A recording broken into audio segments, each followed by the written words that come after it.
Hi ಎಲ್ಲರಿಗೂ ನಮಸ್ಕಾರ. ನಾವಿವತ್ತು ಸ್ಕಿನ್ ವೈಟನಿಂಗ್ ಅಥವಾ ಖುಷ್ಬೂ ಆಯಿಲ್ ಅಂತಲೇ ಫೇಮಸ್ ಆಗಿರೋ ಈ ಸ್ಕಿನ್ ವೈಟನಿಂಗ್ ಆಯಿಲ್ ಬಗ್ಗೆ ತಿಳ್ಕೊಳ್ಳೋಣ. ಏನಿದು ಬ್ಯೂಟಿ ಸೀಕ್ರೆಟ್ ಆಯಿಲ್ ಅಥವಾ ಖುಷ್ಬೂ ಬ್ಯೂಟಿ ಸೀಕ್ರೆಟ್ ಆಯಿಲ್? ಇದು ನಿಜವಾಗ್ಲೂ ವರ್ಕ್ ಆಗುತ್ತಾ ಅಂತ ತಿಳ್ಕೊಬೇಕಂತಂದರೆ ಯೂಸ್ ಮಾಡಿ ನೋಡಬೇಕಲ್ವಾ. ತುಂಬ ಖರ್ಚಿಲ್ಲದೆ ಮನೆಯಲ್ಲೇ ಸಿಗೋಂಥ ಕ್ಯಾರೆಟು ಮತ್ತು ನಾವು ಯಾವಾಗೂ ಯೂಸ್ ಮಾಡೋಂಥ ಕೊಬ್ಬರಿ ಎಣ್ಣೆ ಯೂಸ್ ಮಾಡಿನೇ ಈ ಆಯಿಲ್ನ ಪ್ರಿಪೇರ್ ಮಾಡ್ಕೋಬೋದು. ಈ ಆಯಿಲ್ ತಯಾರು ಮಾಡೋಕ್ಕೆ ಕ್ಯಾರೆಟು, ಬೀಟ್ರೂಟು ಜೊತೆಗೆ ಕಿತ್ತಳೆ ಹಣ್ಣು ಯೂಸ್ ಮಾಡ್ಬೋದು. ಯಾಕಂದರೆ ಎಲ್ಲ ಸ್ಕಿನ್ ಟೈಪ್ಸ್ಗೂ ಈ ಆಯಿಲು ಸೂಟ್ ಆಗುತ್ತೆ. ಇಲ್ಲ ನಾವು ಫಸ್ಟ್ ಟೈಮ್ ಟ್ರೈ ನೋಡ್ತೀವಿ ಅನ್ನೋರು ಫಸ್ಟ್ ಟೈಮ್ ಆದರೆ ಬರೀ ಕ್ಯಾರೆಟ್ ಮಾತ್ರ ಯೂಸ್ ಮಾಡ್ಕೋಬೋದು. ಬೇಕಿದ್ರೆ ನೀವು ಆಮೇಲೆ ಲಾಸ್ಟಲ್ಲಿ ಯೂಸ್ ಮಾಡುವಾಗ ವಿಟಮಿನ್ ಕ್ಯಾಪ್ಸೂಲ್ನ ಈ ಆಯಿಲ್ ಜೊತೆಗೆ ಮಿಕ್ಸ್ ಮಾಡಿಕೊಂಡು ಯೂಸ್ ಮಾಡಿಕೊಂಡ್ರೆ ಆಯಿತು. ಇಲ್ಲಿ ತುಂಬ ಕಮ್ಮಿ ಕ್ವಾಂಟಿಟಿಗೆ ಮಾಡ್ತಿದ್ದೀನಿ. ನಾನಿಲ್ಲಿ 1 ಕ್ಯಾರೆಟ್ ತೊಗೊಂಡಿದ್ದೀನಿ. ಒಂದು ಚಿಕ್ಕ ಕಪ್ಪಷ್ಟು ಆಯಿಲ್ ಕಾಯಿಸ್ತಿದ್ದೀನಿ ಅಷ್ಟೇ. ಯಾಕಂದರೆ ನಾನು ಈ ಆಯಿಲ್ನ ಆಲ್ರೆಡಿ ಯೂಸ್ ಮಾಡಿದ್ದೀನಿ ಮತ್ತು ನನ್ನ ಹತ್ರ ಈ ಆಯಿಲು ಸಹ ಇದೆ. ಜಾಸ್ತಿನೇ ಪ್ರಿಪೇರ್ ಮಾಡ್ಕೊಂಡಿದ್ದೆ.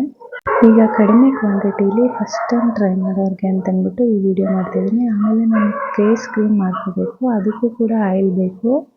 ನನಗೆ ಅದಕ್ಕೂ ಆಗುತ್ತೆ ಅಂತಂದ್ಬಿಟ್ಟು ಇವತ್ತು ಪ್ರಿಪೇರ್ ಮಾಡ್ತಿದ್ದೀನಿ. 1 ಕಪ್ ಆಯಿಲ್ ತೊಗೊಂಡು 1 ಕ್ಯಾರೆಟ್ ತೊಗೊಂಡಿದ್ದೀನಿ ಅಷ್ಟೇ. ಯಾವುದಾದ್ರೂ ದಪ್ಪ ತಳ ಇರೋ ಸ್ಟೀಲ್ ಪಾತ್ರೆಯಲ್ಲಿ ಆಯಿಲ್ನ ಕಾಯಿಸಿ, ಇಂಡಾಲಿಯಂ ಪಾತ್ರೆ ಅಂತ ಯೂಸ್ ಮಾಡ್ತಿರಲ್ಲ ಮನೇಲಿ, ಆ ಪಾತ್ರೆಯಲ್ಲಿ ಕಾಯಿಸೋದು ಬೇಡ.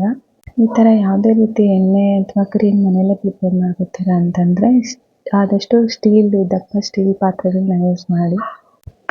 ಈಗ ನಾನು ಕಾಯಿಗೆ ಇಟ್ಟಿದ್ದೀನಿ, ಕ್ಯಾರೆಟ್ ಹಾಕಿ ಹಾಗೆ ಬೇಯಿಸ್ತಾ ಇದ್ದೀನಿ.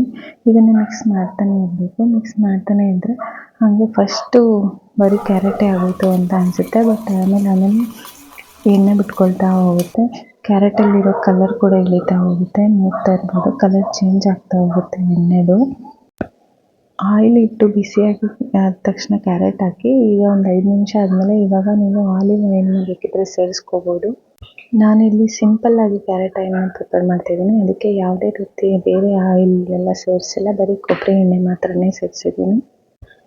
ಬೀಟ್ರೂಟು ಸೇರಿಸಿಲ್ಲ, ಅಂದರೆ ಕಿತ್ತಳೆ ಹಣ್ಣು ಸೇರಿಸಿಲ್ಲ. ಫಸ್ಟ್ ಟ್ರೈ ಮಾಡೋರು ಬರೀ ಇದನ್ನೇ ಅಷ್ಟೇ ಟ್ರೈ ಮಾಡಿ ನೋಡಿ, ರಿಸಲ್ಟ್ಸ್ ಗೊತ್ತಾಗುತ್ತೆ ನಿಮಗೆ. ಆಮೇಲೆ ನೀವು ಬೇಕಿದ್ರೆ ಅವನ್ನೆಲ್ಲ ಸೇರಿಸ್ಕೋಬೋದು. ಎಣ್ಣೆ ಕಲರ್ ಬೇಕು ಅಂತಂದರೆ ನೀವು ಕೇಸರಿ ದಾಳನ ಕೂಡ ಸೇರಿಸ್ಕೋಬೋದು.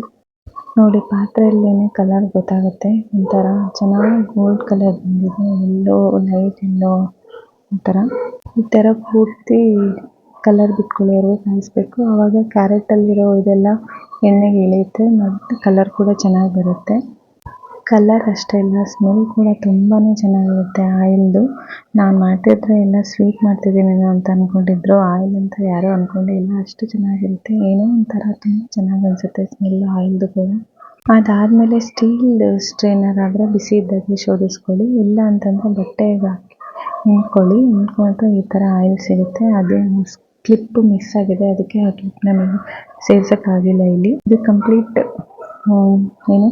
ಕುದಿಸಿ ಆರಿಸಿ ನಾನು ಸ್ಟ್ರೈನ್ ಮಾಡಿ, ಅಂದರೆ ಬಟ್ಟೆಯಲ್ಲಿ ಹಿಂಡ್ಕೊಂಡಾದ್ಮೇಲೆ ಈ ಕಲರ್ ಸಿಕ್ಕಿರೋವಂಥದ್ದು.